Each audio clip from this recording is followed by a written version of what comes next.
শুনবেন সংবাদ শিরোনাম। রাজধানীর ঢাকা ন্যাশনাল মেডিকেল কলেজের সামনে দিনে দুপুরে খুন।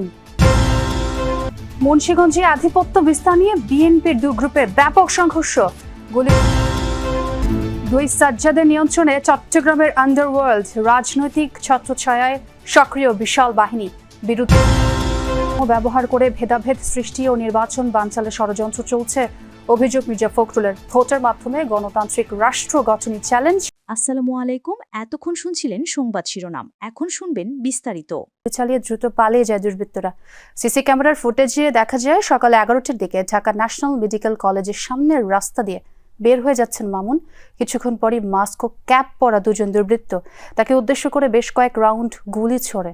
প্রধান সড়ক থেকে দৌড়ে পালানোর চেষ্টা করেও রেহাই পাননি মামুন। পরিচয়পত্র থেকে জানা যায় নিহতের বাবার নাম এস.এম. ইকবাল। তার বাড়ি লক্ষ্মীপুর সদর উপজেলার মোবারক কলোনি এলাকায়। স্থানীয়রা তাকে প্রথমে ঢাকা ন্যাশনাল মেডিকেল কলেজ এবং পরে ঢামেকে নিয়ে যান, কিন্তু চিকিৎসকরা তারিখকে মৃত ঘোষণা করেন। পুলিশ ঘটনাস্থল পরিদর্শন করে দুর্বৃত্তদের গ্রেফতারে অভিযান শুরু করেছে। মুন্সিগঞ্জে আধিপত্য বিস্তার নিয়ে বিএনপির দুই গ্রুপের সংঘর্ষে গুলিবিদ্ধ হয়ে একজন নিহত হয়েছে, আহত হয়েছে বেশ কয়েকজন। সকালে সদর উপজেলার চরডুমুরিয়া এলাকায় এই ঘটনাটি ঘটে। নিহত আরিফ মীর চরডুমুরিয়া এলাকার বাসিন্দা। পুলিশ জানায় আধিপত্য বিস্তার নিয়ে জেলা বিএনপির আহ্বায়ক কমিটির সদস্য আতাউর রহমান মল্লিক এবং ইউনিয়ন বিএনপির সাবেক সহসভাপতি আওলাদ হোসেন গ্রুপের মধ্যে পূর্ব বিরোধ ছিল। এরই জেরে সোমবার সকালে দুপক্ষের সমর্থকদের মধ্যে সংঘর্ষ হয়। এ সময় ককটেল বিস্ফোরণ এবং উভয় পক্ষের মধ্যে গোলাগুলি হয়। এতে আওলাদ গ্রুপের আরিফ মীর সহ আরও একজন গুলিবিদ্ধ হন, আহতও হন বেশ কয়েকজন। তাদের উদ্ধার করে মুন্সিগঞ্জ জেনারেল হাসপাতালে নিলে চিকিৎসক আরিফকে মৃত ঘোষণা করেন। এলাকায় অতিরিক্ত পুলিশ মোতায়েন করা হচ্ছে। এর আগে গত 3 নভেম্বর দুপক্ষের সংঘর্ষে নিহত হন একজন। অনেক লোক মারধর করলো, আর একটা লোক গুলি করে মাইরে ইলাইছে, ওই লোকটা নিহত হয়ে গেছে। আব্বুর প্রতি রাগা ছিলই। পরে লোকে আমার আব্বু সকালবেলা গেছে, যাওয়ার পরে মুখ চোপা ধুইছে, তো বাথরুমে তাইছে, পরে হেরে উনতে গুলি করছে। বড় সাজ্জাদ বিদেশে, ছোট সাজ্জাদ কারাগারে, অথচ চট্টগ্রামে আন্ডারওয়ার্ল্ডের অন্যতম নিয়ন্ত্রক এই দুই সাজ্জাদ। গুরু শিষ্যের বিরুদ্ধে গেলেই নিশ্চিত। মুন্সিগঞ্জে আধিপত্য বিস্তার নিয়ে বিএনপির দুই গ্রুপের সংঘর্ষে গুলিবিদ্ধ হয়ে একজন নিহত হয়েছে, আহত হয়েছে বেশ কয়েকজন। সকালে সদর উপজেলার চরডুমুরিয়া এলাকায় এই ঘটনাটি ঘটে। নিহত আরিফ মীর চরডুমুরিয়া এলাকার বাসিন্দা। পুলিশ জানায় আধিপত্য বিস্তার নিয়ে জেলা বিএনপির আহ্বায়ক কমিটির সদস্য আতাউর রহমান মল্লিক এবং ইউনিয়ন বিএনপির সাবেক সহসভাপতি আওলাদ হোসেন গ্রুপের মধ্যে পূর্ব বিরোধ ছিল। এরই জেরে সোমবার সকালে দুপক্ষের সমর্থকদের মধ্যে সংঘর্ষ হয়। এ সময় ককটেল বিস্ফোরণ এবং উভয় পক্ষের মধ্যে গোলাগুলি হয়। এতে আওলাদ গ্রুপের আরিফ মীর সহ আরও একজন গুলিবিদ্ধ হন, আহতও হন বেশ কয়েকজন। তাদের উদ্ধার করে মুন্সিগঞ্জ জেনারেল হাসপাতালে নিলে চিকিৎসক আরিফকে মৃত ঘোষণা করেন। এলাকায় অতিরিক্ত পুলিশ মোতায়েন করা হচ্ছে। এর আগে গত 3 নভেম্বর দুপক্ষের সংঘর্ষে নিহত হন একজন। অনেক লোক মারধর করলো, আর একটা লোক গুলি করে মাইরে ইলাইছে, ওই লোকটা নিহত হয়ে গেছে। আব্বুর প্রতি রাগা ছিলই। পরে লোকে আমার আব্বু সকালবেলা গেছে, যাওয়ার পরে মুখ চোপা ধুইছে, তো বাথরুমে তাইছে, পরে হেরে উনতে গুলি করছে। বড় সাজ্জাদ বিদেশে, ছোট সাজ্জাদ কারাগারে, অথচ চট্টগ্রামে আন্ডারওয়ার্ল্ডের অন্যতম নিয়ন্ত্রক এই দুই সাজ্জাদ। গুরু শিষ্যের বিরুদ্ধে গেলেই নিশ্চিত মৃত্যু, যার সর্বশেষ প্রমাণ সারোয়ার বাবলা হত্যাকাণ্ড। অন্ধকার জগতে এখন তাদের একচ্ছত্র আধিপত্য, আছে রাজনৈতিক ছত্রছায়া, অস্ত্রভান্ডার ও বিশাল বাহিনী, যারা শহর এবং বিভিন্ন উপজেলায় সক্রিয়। চালিতাতলী এলাকার সাজ্জাদ আলী খান 90-এর দশকের আলোচিত দুর্ধর্ষ শীর্ষ সন্ত্রাসী, বেশি পরিচিতি শিবির ক্যাডার সাজ্জাদ হিসেবে।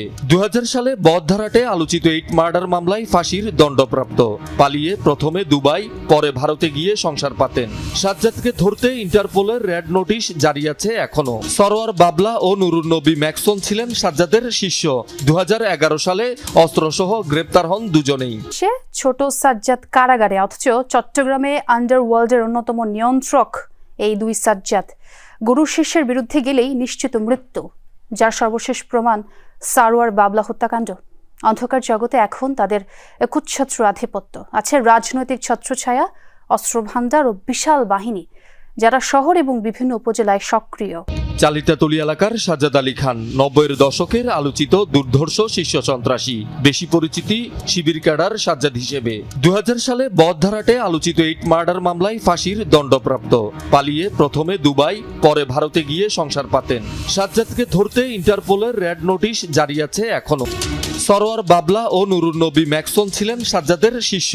2011 সালে অস্ত্রসহ গ্রেপ্তার হন দুজনেই। 2017 সালে মুক্তি পেয়ে চলে যান কাতারে। সেখানেও জেল খাটা বাবলাকে দেশে ফেরত পাঠালে 2020 সালে বিমানবন্দরে গ্রেপ্তার হন। 4 বছর জেল খেটে বের হয়ে 2024 সালের 27 জুলাই আবার গ্রেপ্তার হন বাবলা। 5 আগস্টের পর জামিনে মুক্তি পান। বিদেশে অবস্থানরত সাজ্জাদের সাথে বিরোধের জেরে আলাদা বাহিনী গড়েছিলেন সরোয়ার বাবলা। তখন সাজ্জাদের সেকেন্ড ইন কমান্ড হন ছোট সাজ্জাদ ওরফে বুড়ির নাতি। শুরু হয় দুই গ্রুপের আধিপত্যের লড়াই। 2022 সালে ভারতে ম্যাক্সনের রহস্যজনক মৃত্যু হলে বাবলা একা হয়ে পড়েন। গত 15 মার্চ ঢাকা থেকে ছোট সাজ্জাদ ধরা পড়ার নেপথ্যে বাবলাকে দায়ী করেন তার সহযোগীরা। এরপর দুদফা বাবলাকে গুলি করে হত্যা চেষ্টা ব্যর্থ হলে গত 5 নভেম্বর তৃতীয়বারে এসে সফল হয় খুনিরা। বড় সাজ্জাদ ভারতে, ছোট সাজ্জাদ জেলে, কিন্তু চট্টগ্রামের অপরাধ জগতে সক্রিয় তাদের বাহিনী। বিশেষ করে রায়হান, ইমন, খোরশেদের নাম আসছে সাম্প্রতিক একাধিক হত্যাকাণ্ডের ঘটনায়। হুমকির কয়েকটি ফোনালাপও ফাঁস হয়েছে। সন্ত্রাসীদের প্রত্যেককে সবসময় দেখা গেছে যখন যে দল ক্ষমতায় সে দলের নেতাদের ছত্রছায়ায়। এগুলো একেবারে সুপরিকল্পিত হত্যাকাণ্ড।